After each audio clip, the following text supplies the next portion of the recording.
Vous êtes-vous déjà demandé comment quelqu'un qui a tout perdu pourrait un jour gouverner un empire? Imaginez-vous au fond d'un puits obscur, jeté là par des personnes qui étaient censées vous aimer. Et puis, lorsque les choses semblent enfin s'améliorer un peu, vous êtes faussement accusé et jeté dans une prison froide et oubliée. Comment quelqu'un pourrait-il supporter tant de trahison tout en gardant espoir? C'est l'incroyable parcours de Joseph, un jeune rêveur qui a affronté la jalousie, la trahison et l'abandon, mais qui n'a jamais perdu son intégrité. Que feriez-vous si les personnes qui vous ont le plus blessé venaient un jour implorer votre aide? Continuez à regarder pour découvrir comment un simple garçon d'une famille d'éleveurs de moutons est devenu l'un des hommes les plus puissants du monde antique. Dans une terre de désert et de pluie rare vivait un homme âgé nommé Jacob avec ses 12 fils. Parmi eux tous, Joseph était son favori. Il n'avait que 17 ans et était un jeune homme différent des autres.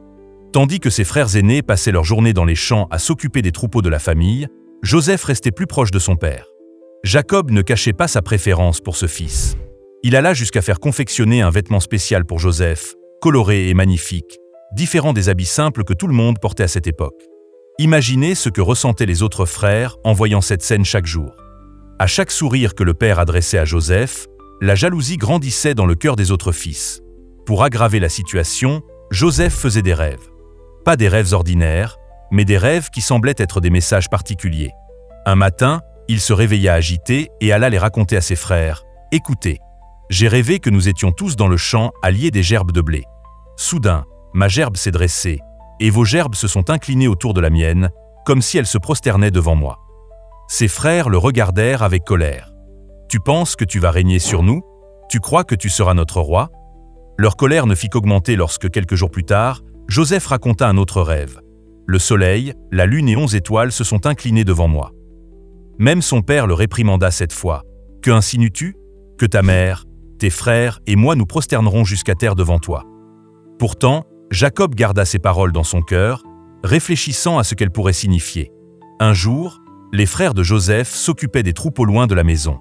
Jacob appela Joseph et lui demanda « Va voir comment se portent tes frères et rapporte-moi de leurs nouvelles. » Joseph ne se doutait pas que ce voyage changerait sa vie à jamais. Lorsque ses frères le virent s'approcher au loin, avec son habit coloré brillant sous le soleil, ils commencèrent à chuchoter entre eux. « Regardez, voilà le rêveur qui arrive. C'est notre chance. » Leur cœur était rempli de jalousie et d'amertume. « Tuons-le et jetons son corps dans l'une des citernes asséchées. Nous dirons qu'une bête sauvage l'a dévoré. Nous verrons alors ce qu'il adviendra de ses rêves. » Mais Ruben, le frère aîné, ne voulait pas que Joseph soit tué. « Ne lui ôtez pas la vie, suggéra-t-il. Jetez-le vivant dans cette citerne asséchée, mais ne versez pas de sang. » Au fond, Ruben prévoyait de revenir plus tard pour secourir Joseph. Quand Joseph arriva, ses frères se saisirent de lui arrachèrent sa belle tunique colorée et le jetèrent dans une citerne vide. Le jeune rêveur cria, supplia, mais ses frères s'assirent pour manger, ignorant ses appels à l'aide. Pendant qu'ils mangeaient, ils virent une caravane de marchands qui approchait, en route vers une terre lointaine appelée Égypte. C'est alors que Judas, un autre frère, eut une idée. Quel profit aurons-nous à tuer notre frère? Vendons-le à ces marchands. Et c'est ce qu'ils firent. Pour 20 pièces d'argent, le prix d'un jeune esclave à cette époque, ils vendirent leur propre frère. Imaginez la scène. Joseph traînait, attaché à une corde avec d'autres esclaves, regardant en arrière et voyant ses propres frères compter les pièces qu'ils avaient reçues pour lui. Pour dissimuler leur crime, les frères prirent la tunique colorée de Joseph, la tachèrent avec du sang de chevreau et l'apportèrent à leur père. « Nous avons trouvé ceci. Voici, c'est la tunique de ton fils. » Jacob la reconnut immédiatement. C'est la tunique de Joseph. Une bête féroce l'a certainement dévoré. Le père déchira ses vêtements en signe de deuil profond et pleura son fils durant de nombreux jours, refusant d'être consolé. Pendant ce temps, la caravane poursuivait sa route vers l'Égypte, une terre de pyramides imposantes et d'un grand fleuve qui débordait chaque année, apportant la vie aux cultures. Joseph, désormais esclave, regardait l'horizon, laissant derrière lui tout ce qu'il connaissait. Continuez à regarder pour découvrir comment ce jeune homme trahi affronterait une vie d'esclavage dans une terre étrangère, avec des coutumes différentes et une langue qu'il ne comprenait pas. Arrivé en Égypte, Joseph fut vendu comme esclave à Potiphar, un officier important qui travaillait pour le pharaon, le roi d'Égypte. Potiphar était chef des gardes, l'équivalent d'un chef de la sécurité de nos jours. Dans sa grande et luxueuse demeure, Joseph commença par les tâches les plus simples et les plus difficiles. Mais il y avait quelque chose de différent chez Joseph. Même comme esclave, il travaillait avec dévouement et intelligence. Il ne se plaignait jamais de ses tâches, aussi pénibles fussent-elles. Potiphar s'en aperçut rapidement. Ce jeune étranger est fiable et compétent, pensait-il en observant Joseph résoudre des problèmes que d'autres esclaves ne parvenaient pas à régler. Avec le temps, Potiphar commença à confier davantage de responsabilités à Joseph. De simple serviteur, il devint l'administrateur de toute la maison. En peu de temps, Joseph gérait tout ce qui appartenait à son maître, les comptes, les autres serviteurs, les propriétés. Potiphar avait en confiance en Joseph qu'il ne se préoccupait même plus de vérifier comment allaient ses affaires. La vie de Joseph semblait s'améliorer. Il avait un bon toit, de la nourriture et un travail respecté, même en tant qu'esclave. Mais un nouveau problème allait surgir, encore plus grave que le précédent. La femme de Potiphar commença à remarquer ce jeune étranger qui administrait la maison. Jour après jour, elle observait Joseph. Il était beau, intelligent et avait une façon différente de traiter les gens. Elle s'approchait fréquemment de lui, trouvant toujours des prétextes pour être à proximité. Jusqu'au jour où, alors qu'il n'y avait personne d'autre dans la maison, la femme de Potiphar tenta de séduire Joseph. « Viens, couche avec moi », insista-t-elle en s'agrippant à son vêtement. Joseph savait que c'était mal. Ce serait une trahison envers Potiphar qui lui faisait en confiance. « Comment pourrais-je commettre un acte aussi terrible et pécher contre la confiance que votre mari a placée en moi ?» répondit-il, essayant de se sortir de cette situation. La femme n'abandonna pas. Tous les jours, elle le pressait, mais Joseph refusait toujours. Un après-midi, alors que Joseph travaillait seul dans la maison, elle le saisit fermement par son vêtement. « Couche avec moi », exigea-t-elle. Joseph se dégagea et s'enfuit, laissant son vêtement entre ses mains. Humiliée et furieuse d'avoir été rejetée, la femme de Potiphar appela à l'aide. Quand les autres serviteurs arrivèrent, elle montra le vêtement de Joseph et mentit. « Voyez, cet esclave hébreu a tenté de m'agresser. Quand j'ai crié, il s'est enfui, laissant son vêtement derrière lui. » Lorsque Potiphar rentra et entendit le récit de sa femme, il fut furieux. Sans donner à Joseph la possibilité de se défendre, il le fit emprisonner immédiatement. En un clin d'œil, Joseph passa d'administrateur respecté à prisonnier, jeté dans une prison froide et sombre où étaient détenus les prisonniers du roi. Une fois de plus, tout lui fut enlevé. D'abord par ses frères, maintenant par une femme vindicative. Joseph aurait pu se laisser submerger par le désespoir et l'amertume. Au lieu de cela, il conserva son intégrité et continua d'être lui-même, même dans les pires circonstances. En prison, tout comme dans la maison de Potiphar, Joseph se distingua rapidement. Le geôlier remarqua qu'il était différent des autres prisonniers. Il était honnête, travailleur et aidait à maintenir l'ordre. Avec le temps, le geôlier commença à faire confiance à Joseph et lui confia des responsabilités. Bientôt, Joseph administrait la prison, s'occupant des autres détenus. Parmi les nouveaux prisonniers arrivés se trouvaient 2 serviteurs importants du palais du pharaon. Le chef des échansons, chargé de servir le vin au roi, et le chef des panetiers, qui préparait le pain royal. Tous 2 avaient déplu au pharaon d'une manière ou d'une autre. Joseph fut chargé de s'occuper d'eux. Un matin, Joseph remarqua que les 2 hommes semblaient troublés. « Pourquoi avez-vous le visage triste aujourd'hui » demanda-t-il. Ils répondirent « Nous avons fait des rêves cette nuit, et il n'y a personne ici pour nous en donner l'interprétation. » Joseph se souvint de ses propres rêves, ceux qui avaient tant irrité ses frères des années auparavant. « Racontez-moi vos rêves, » dit-il. Continuez à regarder pour découvrir comment ces rêves allaient devenir la clé qui ouvrirait les portes de la prison à Joseph, le conduisant vers un destin que personne n'aurait pu imaginer. L'échanson fut le premier à raconter son rêve. « J'ai vu un CEP de vigne devant moi. Il avait 3 sarments. À peine eut-il poussé, qu'il fleurit et produisit des grappes de raisins mûrs. La coupe du pharaon était dans ma main. Je pris les raisins, je les pressai dans la coupe et je la mis dans la main du pharaon. » Joseph écouta attentivement et répondit « Voici l'interprétation. Les 3 sarments représentent 3 jours. Dans 3 jours, le pharaon te rétablira dans ta fonction et tu mettras de nouveau la coupe dans sa main, comme tu le faisais auparavant en qualité d'échanson. » Puis Joseph ajouta « Quand tout ira bien pour toi, souviens-toi de moi, je te prie.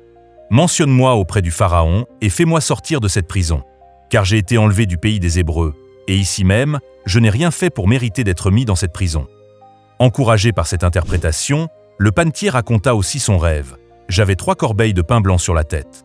Dans la corbeille supérieure, il y avait toutes sortes de pâtisseries pour le pharaon, et les oiseaux les mangeaient dans la corbeille au-dessus de ma tête. » L'expression de Joseph changea. D'une voix grave, il dit « Voici l'interprétation. Les 3 corbeilles représentent aussi 3 jours. Dans 3 jours, le pharaon te fera décapiter et suspendre à un arbre, et les oiseaux mangeront ta chair. 3 jours plus tard, c'était l'anniversaire du pharaon. Il donna un grand festin pour tous ses officiers. Durant les célébrations, le pharaon rétablit le chef des échansons dans ses fonctions au palais, exactement comme Joseph l'avait prédit. Mais le chef des panetiers fut exécuté, également comme Joseph l'avait annoncé. L'échanson, de retour à son poste privilégié au palais, oublia complètement Joseph. 2 années entières s'écoulèrent, et Joseph restait en prison, apparemment oublié de tous. Puis, une nuit, le pharaon lui-même fit 2 rêves troublants. Dans le premier, il se tenait au bord du Nil quand cette vache grasse et belle sortirent du fleuve et se mirent à paître sur la rive. Peu après, cette vache maigre et laide sortirent du fleuve et dévorèrent les 7 vaches grasses. Mais après avoir mangé les vaches grasses, les vaches maigres restèrent aussi décharnées qu'avant. Dans le second rêve, le pharaon vit 7 épis de blé plein et beau pousser sur une même tige. Après, eux poussèrent 7 épis maigres et brûlés par le vent du désert. Les épis rabougris engloutirent les 7 beaux épis. Le pharaon se réveilla troublé. Le lendemain matin, il convoqua tous les magiciens et les sages d'Égypte pour interpréter ses rêves, mais personne ne put en expliquer la signification. C'est alors que le chef des échansons se souvint enfin de Joseph. « Je me souviens aujourd'hui de mes fautes, dit-il au pharaon. Lorsque le pharaon s'était irrité contre ses serviteurs et nous avait fait mettre en prison, le chef des panetiers et moi, nous avons eu chacun un songe dans la même nuit. Il y avait là avec nous un jeune hébreu, serviteur du chef des gardes. Nous lui avons raconté nos rêves, et il nous en a donné l'interprétation. Et les choses se sont passées exactement comme il nous l'avait dit. Immédiatement, le pharaon fit quérir Joseph. Après s'être rasé et avoir changé de vêtements, Joseph fut conduit en présence du souverain le plus puissant du monde connu. Imaginez la scène. Un ancien esclave et prisonnier, maintenant devant le trône d'Égypte, entouré de gardes et de conseillers royaux. « On m'a dit que tu peux interpréter les songes, » dit le pharaon. Joseph, avec humilité, répondit « Ce n'est pas moi, mais il y a une sagesse supérieure qui peut donner au pharaon la réponse qu'il cherche. » Le pharaon raconta ses rêves, et Joseph écouta attentivement. Puis, avec assurance, il expliqua « Les 2 rêves du pharaon ne font qu'un. Dieu a fait connaître au pharaon ce qu'il va faire. Les 7 vaches belles et les 7 beaux épis représentent 7 années. Ce sont 7 années d'abondance qui vont venir dans tout le pays d'Égypte. Après, elles viendront 7 années de famine, et toute cette abondance sera oubliée dans le pays d'Égypte. La famine qui suivra sera si grave qu'on ne s'apercevra plus de l'abondance dans le pays. Si le rêve s'est répété 2 fois, c'est que la chose est arrêtée de la part de Dieu et que Dieu se hâtera de l'exécuter. » Joseph ne s'arrêta pas à l'interprétation. Il proposa également un plan. Maintenant, que le pharaon choisisse un homme intelligent et sage et qu'il l'établisse sur le pays d'Égypte. Que le pharaon désigne des commissaires pour prélever le 5e des récoltes pendant les 7 années d'abondance. Qu'il rassemble tous les vivres de ces bonnes années qui viennent et qu'il fasse des provisions de blé sous l'autorité du pharaon. Ces vivres seront en réserve pour les 7 années de famine qui arriveront au pays d'Égypte, afin que le pays ne soit pas consumé par la famine. Le plan plut tellement au pharaon qu'il prit une décision surprenante. Continuer à regarder pour voir comment un simple prisonnier étranger allait devenir le 2e homme le plus puissant de toute l'Égypte. Le pharaon regarda ses conseillers, puis Joseph. « Pourrions-nous trouver un homme comme celui-ci, en qui réside l'esprit de sagesse ?» demanda-t-il. Puis, se tournant vers Joseph, il déclara « Puisque Dieu t'a fait connaître toutes ces choses, il n'y a personne qui soit aussi intelligent et sage que toi. C'est toi qui administreras ma maison, et tout mon peuple obéira à tes ordres. Le trône seul m'élèvera au-dessus de toi. » Le pharaon ôta son anneau à cacheté, symbole d'autorité, et le mit au doigt de Joseph. Il le revêtit d'habits de fin lin et lui passa au cou un collier d'or. Il le fit monter sur le second char du royaume et l'on criait devant lui « À genoux !» C'est ainsi qu'il l'établit sur tout le pays d'Égypte. « Je suis pharaon, dit le roi, mais sans ton ordre, personne ne lèvera la main ni le pied dans tout le pays d'Égypte. » Le pharaon donna aussi à Joseph un nouveau nom, Tsafnat-Panéach, et lui donna pour femme Asnath, fille d'un prêtre important. Joseph avait 30 ans lorsqu'il se présenta devant le pharaon. Le jeune homme qui avait été jeté dans une citerne par ses frères, vendu comme esclave et injustement emprisonné, était maintenant gouverneur de toute l'Égypte. Seul le pharaon avait plus de pouvoir que lui. Exactement comme Joseph l'avait prédit, il y eut 7 années de récoltes abondantes. La terre produisait tellement qu'il semblait impossible de tout compter. Durant cette période, Joseph parcourait tout le pays, supervisant la construction de grands entrepôts dans chaque ville. 1/5 de toute la récolte était stocké en prévision de l'avenir. La quantité de grains entreposés était si grande qu'on cessa de la mesurer. Elle était comme le sable de la mer. Pendant ces années de prospérité, Asnath donna à Joseph 2 fils. Il appela le premier Manassé, ce qui signifie Dieu m'a fait oublier toutes mes peines et toute la maison de mon père. Au second, il donna le nom d'Éphraïm, ce qui signifie « Dieu m'a rendu fécond dans le pays de mon affliction ». Lorsque les 7 années d'abondance prirent fin, les 7 années de famine commencèrent, exactement comme Joseph l'avait prédit. La famine s'étendit à tous les pays de la région, mais en Égypte, il y avait des réserves de nourriture dans chaque ville. Quand le peuple égyptien commença à souffrir de la faim, il implora le pharaon pour avoir du pain. « Allez vers Joseph, » répondit le pharaon, « et faites ce qu'il vous dira. » La famine était si sévère que des gens de tous les pays voisins venaient en Égypte pour acheter du blé à Joseph. Dans un pays lointain de pasteurs, la même famille d'éleveurs de moutons dont Joseph était issu des années auparavant commençait aussi à souffrir de la pénurie alimentaire. Jacob, désormais un homme très âgé, apprit qu'il y avait du blé en Égypte. Il appela ses fils et leur dit « Pourquoi vous regardez-vous les uns les autres? J'ai appris qu'il y a du blé en Égypte. Descendez pour nous en acheter, afin que nous vivions et ne mourions pas. » Ainsi, 10 des frères de Joseph partirent pour l'Égypte acheter du blé. Jacob ne permit pas à Benjamin, le plus jeune fils et seul frère de même mère que Joseph, de partir avec eux. « Je crains qu'il ne lui arrive malheur », expliqua le père protecteur. Les 10 frères arrivèrent en Égypte avec beaucoup d'autres personnes qui cherchaient aussi de la nourriture. Comme Joseph était le gouverneur du pays et responsable de la vente du blé, tous ceux qui venaient acheter devaient se présenter à lui. Les frères de Joseph s'approchèrent et se prosternèrent devant lui, le visage contre terre. Dès que Joseph vit ses frères, il les reconnut. Cependant, eux ne le reconnurent pas. Le jeune homme qu'ils avaient vendu comme esclave était maintenant un homme de 39 ans, vêtu comme un noble égyptien, parlant une autre langue et occupant une position de grand pouvoir. De plus de 20 ans s'étaient écoulés depuis qu'il l'avait vu pour la dernière fois. Joseph se souvint immédiatement des rêves qu'il avait eus dans sa jeunesse, ceux qui avaient en irrité ses frères, leur gerbe qui s'inclinait devant la sienne, le soleil, la lune et 11 étoiles qui se prosternaient devant lui. Maintenant, ses frères étaient littéralement prosternés devant lui, exactement comme dans ses rêves. Mais au lieu de révéler immédiatement qui il était, Joseph décida de mettre ses frères à l'épreuve. Il leur parla durement « D'où venez-vous » ?« Du pays de Canaan, » répondirent-ils, « pour acheter des vivres. »« Vous êtes des espions. » les accusa Joseph. « Vous êtes venus observer les points faibles du pays. » Terrifiés, les frères protestèrent « Non, mon Seigneur. Tes serviteurs sont venus pour acheter des vivres. Nous sommes tous fils d'un même homme. Nous sommes d'honnêtes gens, tes serviteurs ne sont pas des espions. »« Non, » insista Joseph. « C'est pour voir les endroits dégarnis du pays que vous êtes venus. » Ils expliquèrent « Tes serviteurs étaient 12 frères, fils d'un même homme au pays de Canaan. Le plus jeune est maintenant avec notre père, et l'un de nous n'est plus. » Joseph poursuivit son épreuve. « C'est ce que j'ai dit, vous êtes des espions. Voici comment je vais vous éprouver. Par la vie du Pharaon, vous ne sortirez pas d'ici que votre jeune frère ne soit venu. Envoyez l'un de vous chercher votre frère, les autres resteront prisonniers. Vos paroles seront ainsi mises à l'épreuve et je saurai si la vérité est avec vous. Sinon, par la vie du Pharaon, vous êtes des espions. » Et il les mit tous en prison pour 3 jours. Le 3e jour, il leur dit « Faites ceci, et vous vivrez. Je crains Dieu. Si vous êtes d'honnêtes gens, que l'un de vos frères reste enfermé dans votre prison. Et vous, partez, emportez du blé pour nourrir vos familles affamées. Puis amenez-moi votre plus jeune frère. Ainsi vos paroles seront vérifiées, et vous ne mourrez pas. » Que ferait Joseph de ses frères? Chercherait-il à se venger de ce qu'il lui avait fait? Ou y avait-il un plan plus grand derrière ses actions? Continuez à regarder pour découvrir le dénouement surprenant de cette histoire millénaire qui a encore beaucoup à nous apprendre sur le pardon et la réconciliation. Les frères, ne sachant pas que Joseph comprenait leur langue, se mirent à parler entre eux. « Oui, nous sommes coupables envers notre frère, car nous avons vu l'angoisse de son âme quand il nous demandait grâce, et nous ne l'avons pas écouté. C'est pour cela que cette détresse nous arrive. » Ruben, l'aîné, leur répondit « Ne vous disais-je pas, ne commettez pas ce péché envers l'enfant, mais vous n'avez point écouté, et voici que son sang nous est redemandé. » Entendant cela, Joseph se détourna et pleura. Ses frères regrettaient vraiment ce qu'ils avaient fait. Après s'être ressaisis, il revint et ordonna que Siméon, le 2e fils aîné, soit lié sous leurs yeux et gardé comme otage.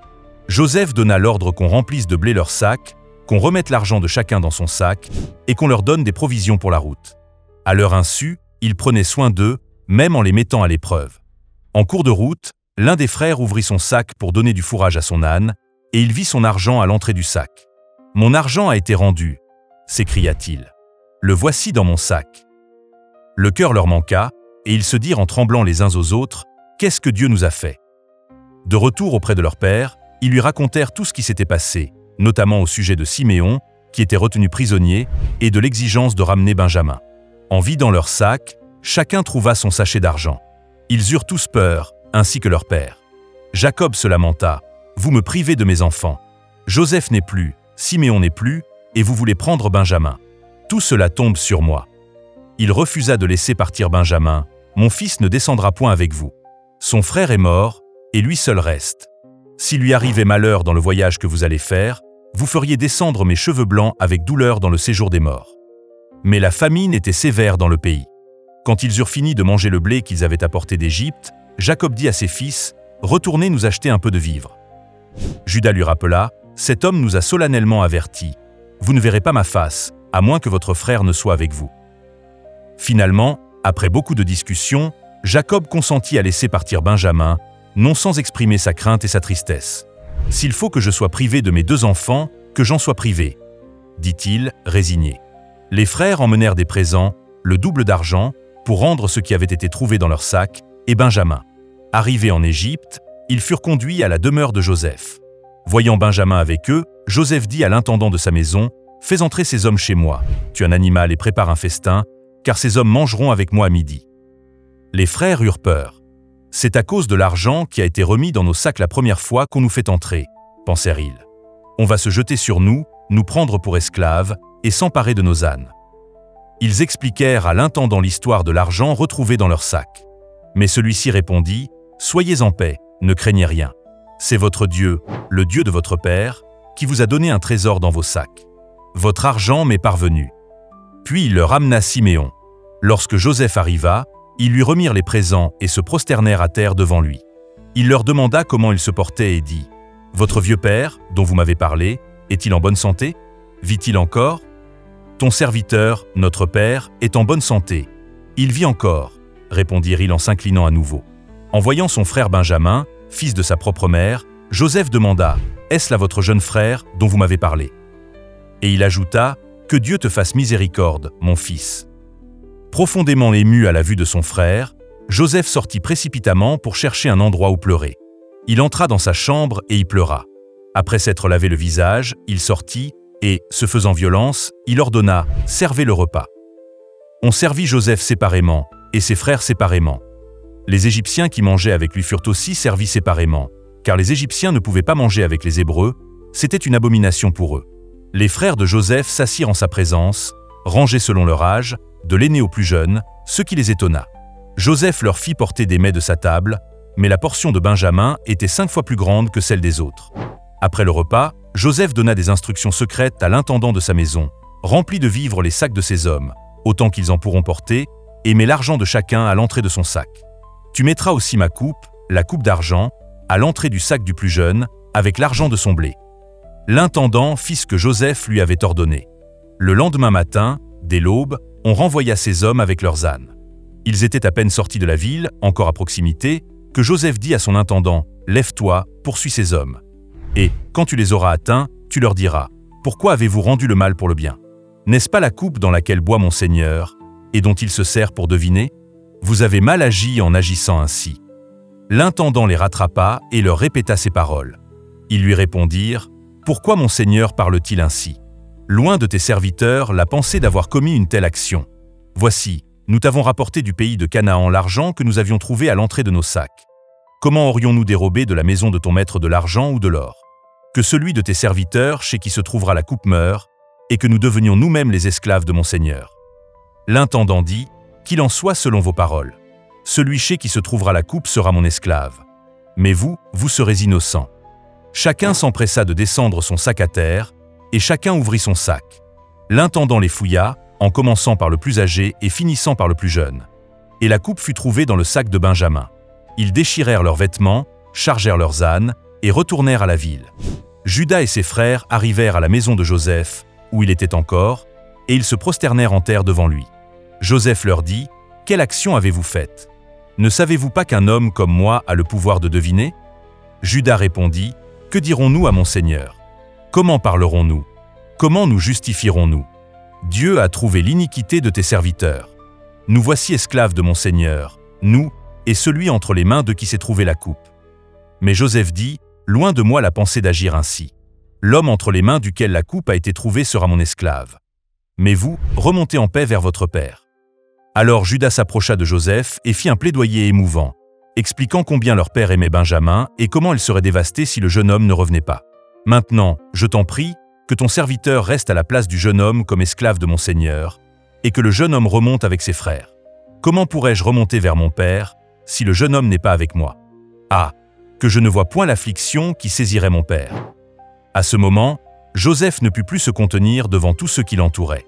Il s'écria « Faites sortir tout le monde !» Et il ne resta personne avec Joseph quand il se fit connaître à ses frères. Il éleva la voix en pleurant. Les Égyptiens l'entendirent, et la maison de Pharaon l'entendit. Joseph dit à ses frères « Je suis Joseph. Mon père vit-il encore ?» Mais ses frères ne purent lui répondre, car ils étaient troublés en sa présence. Joseph dit à ses frères « Approchez-vous de moi. » Et ils s'approchèrent. Il dit « Je suis Joseph, votre frère, que vous avez vendu pour être mené en Égypte. Maintenant, ne vous affligez pas, et ne soyez pas fâchés de m'avoir vendu pour être conduit ici, car c'est pour vous sauver la vie que Dieu m'a envoyé devant vous. Voilà 2 ans que la famine est dans le pays, et pendant 5 années encore, il n'y aura ni labour, ni moisson. Dieu m'a envoyé devant vous pour vous faire subsister dans le pays, et pour vous faire vivre par une grande délivrance. Ce n'est donc pas vous qui m'avez envoyé ici, mais c'est Dieu. Il m'a établi père de Pharaon, maître de toute sa maison, et gouverneur de tout le pays d'Égypte. Hâtez-vous de remonter auprès de mon père, et vous lui direz, « Ainsi parle ton fils Joseph. Dieu m'a établi seigneur de toute l'Égypte. Descends vers moi, ne tarde pas. Tu habiteras dans le pays de Goshen, et tu seras près de moi, toi, tes fils, et les fils de tes fils, tes brebis et tes béhufs, et tout ce qui est à toi. Là, je te nourrirai, car il y aura encore 5 années de famine. Et ainsi tu ne périras point, toi, ta maison, et tout ce qui est à toi. » Joseph se jeta au cou de Benjamin, son frère, et pleura. Et Benjamin pleura sur son cou. Il embrassa aussi tous ses frères, et pleura sur eux. Après quoi, ses frères s'entretinrent avec lui. Le bruit se répandit dans la maison de Pharaon que les frères de Joseph étaient arrivés, ce qui fut agréable à Pharaon et à ses serviteurs. Pharaon dit à Joseph, « Dis à tes frères, faites ceci. Chargez vos bêtes, et partez pour le pays de Canaan. Prenez votre père et vos familles, et venez auprès de moi. Je vous donnerai ce qu'il y a de meilleur au pays d'Égypte, et vous mangerez la graisse du pays. » Joseph donna à ses frères des chariots, selon l'ordre de Pharaon, et des provisions pour la route. Il leur donna à chacun des vêtements de rechange, et il donna à Benjamin 300 cycles d'argent et 5 vêtements de rechange. Il envoya à son père 10 ânes chargés de ce qu'il y avait de meilleur en Égypte, et 10 ânesses chargées de blé, de pain et de vivres, pour son père pendant le voyage. Puis il congédia ses frères, et leur dit, « Ne vous querellez pas en chemin. » Ils remontèrent de l'Égypte, et arrivèrent dans le pays de Canaan, auprès de Jacob, leur père. Ils lui dirent, « Joseph vit encore, et même c'est lui qui gouverne tout le pays d'Égypte. » Mais son cœur resta froid, parce qu'ils ne les croyaient pas. Ils lui répétèrent toutes les paroles que Joseph leur avait dites. Il vit les chariots que Joseph avait envoyés pour le transporter. Alors l'esprit de Jacob, leur père, se ranima. Et Israël dit, « C'est assez. Joseph, mon fils, vit encore. J'irai et je le verrai avant de mourir. » Israël partit avec tout ce qui lui appartenait. Arrivé à Beer-Shéba, il offrit des sacrifices au Dieu de son père Isaac. Dieu parla à Israël dans une vision pendant la nuit, et il dit « Jacob. » Jacob. Israël répondit « Me voici. » Et Dieu dit « Je suis Dieu, le Dieu de ton père. Ne crains point de descendre en Égypte, car là je te ferai devenir une grande nation. Moi-même je descendrai avec toi en Égypte, et moi-même je t'en ferai sûrement remonter, et Joseph te fermera les yeux. » Jacob quitta Beer-Shéba, et les fils d'Israël mirent Jacob, leur père, et leurs enfants et leurs femmes, sur les chariots que Pharaon avait envoyés pour les transporter. Lorsqu'ils furent arrivés en Égypte, Joseph attela son char et alla au-devant d'Israël, son père, jusqu'en Goshen. Dès qu'il le vit, il se jeta à son cou, et pleura longtemps sur son cou. Israël dit à Joseph, « Que je meure maintenant, puisque j'ai vu ton visage et que tu vis encore. » Joseph présenta 5 de ses frères à Pharaon. Et Pharaon leur demanda, « Quelle est votre occupation ?» Ils répondirent à Pharaon, « Tes serviteurs sont bergers, comme l'étaient nos pères. » Ils dirent encore à Pharaon, « Nous sommes venus pour séjourner dans le pays, parce qu'il n'y a plus de pâturage pour les troupeaux de tes serviteurs, car la famine s'appesantit sur le pays de Canaan. Permets donc à tes serviteurs d'habiter au pays de Goshen. » Pharaon dit à Joseph, « Ton père et tes frères sont venus auprès de toi. Le pays d'Égypte est devant toi. Établis ton père et tes frères dans la meilleure partie du pays. qu'ils habitent dans le pays de Goshen. Joseph fit aussi venir Jacob, son père, et le présenta à Pharaon. Et Jacob bénit Pharaon. Pharaon demanda à Jacob, « Quel est le nombre de jours des années de ta vie ?» Jacob répondit à Pharaon, « Les jours des années de mon pèlerinage sont de 130 ans. Les jours des années de ma vie ont été peu nombreux et mauvais, et ils n'ont point atteint les jours des années de la vie de mes pères durant leur pèlerinage. » Jacob bénit encore Pharaon, et se retira de devant Pharaon. Joseph établit son père et ses frères, et leur donna une propriété dans le pays d'Égypte, dans la meilleure partie du pays, dans la contrée de Ramsès, comme Pharaon l'avait ordonné. Joseph fournit du pain à son père et à ses frères, et à toute la famille de son père, selon le nombre d'enfants. Il n'y avait plus de pain dans tout le pays, car la famine était très grande. Le pays d'Égypte et le pays de Canaan languissaient à cause de la famine. Joseph recueillit tout l'argent qui se trouvait dans le pays d'Égypte et dans le pays de Canaan, contre le blé qu'on achetait, et il fit entrer cet argent dans la maison de Pharaon. Quand l'argent du pays d'Égypte et du pays de Canaan fut épuisé, tous les Égyptiens vinrent à Joseph, en disant « Donne-nous du pain. Pourquoi mourrions-nous en ta présence? Car l'argent manque. » Joseph dit « Donnez vos troupeaux, et je vous donnerai du pain contre vos troupeaux, si l'argent manque. » Ils amenèrent leurs troupeaux à Joseph, et Joseph leur donna du pain contre les chevaux, contre les troupeaux de brebis et de béhufs, et contre les ânes. Il leur fournit ainsi du pain cette année-là contre tous leurs troupeaux. Lorsque cette année fut écoulée, ils vinrent à Joseph l'année suivante, et lui dirent « Nous ne cacherons point à mon seigneur que l'argent est épuisé, et que les troupeaux de bétail ont été amenés à mon seigneur. Il ne reste devant mon seigneur que nos corps et nos terres. Pourquoi péririons-nous sous tes yeux, nous et nos terres? Achète-nous avec nos terres contre du pain, et nous appartiendrons à Pharaon, nous et nos terres. » C'est ainsi que Joseph acquit toutes les terres de l'Égypte pour Pharaon, car les Égyptiens vendirent chacun leur champ, parce que la famine les pressait. Et le pays devint la propriété de Pharaon. Il fit passer le peuple dans les villes, d'un bout à l'autre des frontières de l'Égypte. Seulement, il n'acquit point les terres des prêtres, parce qu'il y avait une loi de Pharaon en faveur des prêtres, qui vivaient du revenu que leur assurait Pharaon. C'est pourquoi ils ne vendirent point leurs terres. Joseph dit au peuple, « Je vous ai acheté aujourd'hui avec vos terres, pour Pharaon. Voici pour vous de la semence, et vous pourrez ensemencer le sol. À la récolte, vous donnerez un 5e à Pharaon, et vous aurez les 4 autres parties pour ensemencer les champs, et pour vous nourrir avec vos enfants et ceux qui sont dans vos maisons. » Ils dirent, « Tu nous sauves la vie, que nous trouvions grâce aux yeux de mon Seigneur, et nous serons esclaves de Pharaon. » Joseph établit ce qui existe encore aujourd'hui sur les terres de l'Égypte, un 5e pour Pharaon. Il n'y a que les terres des prêtres qui ne furent point à Pharaon. Israël habita dans le pays d'Égypte, au pays de Goshen. Ils y acquirent des propriétés, ils furent féconds et multiplièrent beaucoup. Jacob vécut 17 ans au pays d'Égypte, et les jours des années de la vie de Jacob furent de 147 ans. Lorsque le temps de la mort d'Israël approcha, il appela son fils Joseph, et lui dit « Si j'ai trouvé grâce à tes yeux, mais, je te prie, ta main sous ma cuisse, et exerce envers moi la bonté et la fidélité. Ne m'enterre pas en Égypte. Quand je serai couché avec mes pères, tu me transporteras hors de l'Égypte, et tu m'enterreras dans leur sépulcre. » Joseph répondit « Je ferai selon ta parole. » Avant de mourir, Jacob bénit les 2 fils de Joseph, Manassé et Éphraïm, ainsi que chacun de ses propres fils, en leur donnant à chacun une bénédiction particulière. Jacob appela ses fils et dit « Assemblez-vous, et je vous annoncerai ce qui vous arrivera dans la suite des temps. » Après avoir béni ses fils, Jacob dit « Je vais être recueilli auprès de mon peuple. Enterrez-moi avec mes pères, dans la caverne qui est au champ d'Éphron, le Héthien. » C'était la caverne de Macpéla, près de Mamré, dans le pays de Canaan, qu'Abraham avait acheté comme lieu de sépulture. Là on a enterré Abraham et Sarah, sa femme. Là on a enterré Isaac et Rebecca, sa femme, et là j'ai enterré Léa. Lorsque Jacob eut achevé de donner ses ordres à ses fils, il retira ses pieds dans le lit, il expira, et fut recueilli auprès de son peuple. Joseph se jeta sur le visage de son père, pleura sur lui, et le baisa. Il ordonna aux médecins à son service d'embaumer son père. Les médecins embaumèrent Israël. 40 jours s'écoulèrent ainsi, et furent employés à l'embaumer. Et les Égyptiens le pleurèrent 70 jours. Quand les jours du deuil furent passés, Joseph s'adressa aux gens de la maison de Pharaon, et leur dit « Si j'ai trouvé grâce à vos yeux, rapportez, je vous prie, à Pharaon ce que je vous dis. Mon père m'a fait jurer, en disant « Voici, je vais mourir. Tu m'enterreras dans le sépulcre que je me suis acheté au pays de Canaan. Je voudrais donc y monter, pour enterrer mon père, et je reviendrai. » Pharaon répondit « Monte et enterre ton père, comme il te l'a fait jurer. » Joseph monta, pour enterrer son père. Avec lui montèrent tous les serviteurs de Pharaon, anciens de sa maison, tous les anciens du pays d'Égypte, toute la maison de Joseph, ses frères et la maison de son père. Ce fut une grande multitude. Après avoir enterré son père, Joseph revint en Égypte avec ses frères et tous ceux qui étaient montés avec lui pour enterrer son père.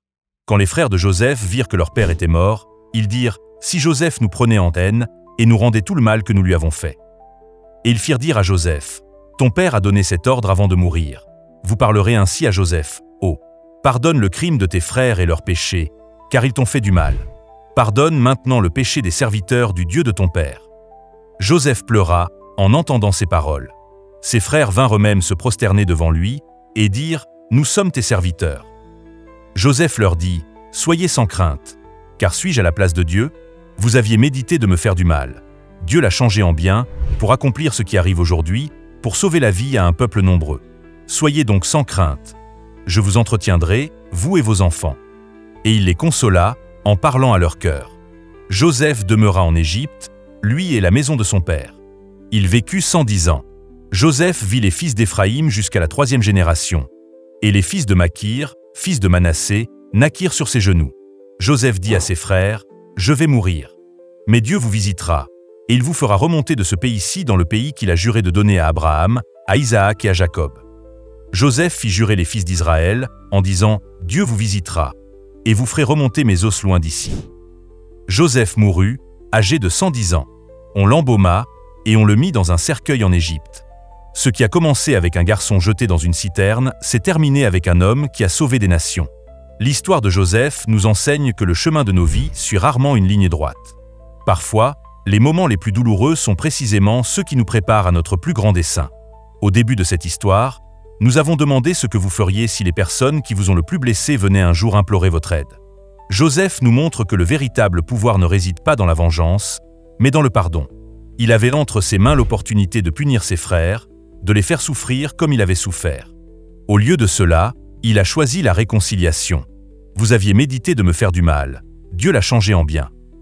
Cette simple phrase contient l'une des leçons de vie les plus profondes. Parfois, ce sont justement nos plus grandes blessures qui se transforment en notre plus grande force. Ce sont nos moments les plus difficiles qui façonnent qui nous devenons. Joseph n'a pas seulement survécu à la trahison, à l'esclavage et à l'emprisonnement, il a grandi à travers ses expériences. Chaque épreuve l'a préparé pour ce qui allait suivre. Son expérience comme esclave dans la maison de Potiphar lui a appris à gérer une maison. Son temps en prison lui a appris à diriger dans des circonstances difficiles. Tout cela l'a préparé à sauver l'Égypte et sa propre famille de la famine dévastatrice. Cette histoire millénaire résonne encore aujourd'hui parce qu'elle parle d'expériences profondément humaines. La jalousie entre frères, la douleur du rejet, la tentation, l'injustice, la capacité à surmonter l'adversité et par-dessus tout, le pouvoir transformateur du pardon. Si cette histoire a touché votre cœur, inscrivez-vous à notre chaîne pour découvrir d'autres histoires anciennes qui ont encore beaucoup à nous enseigner aujourd'hui. La prochaine fois, nous découvrirons comment un homme élevé comme prince dans un palais est devenu le chef qui a libéré son peuple de l'esclavage. À bientôt!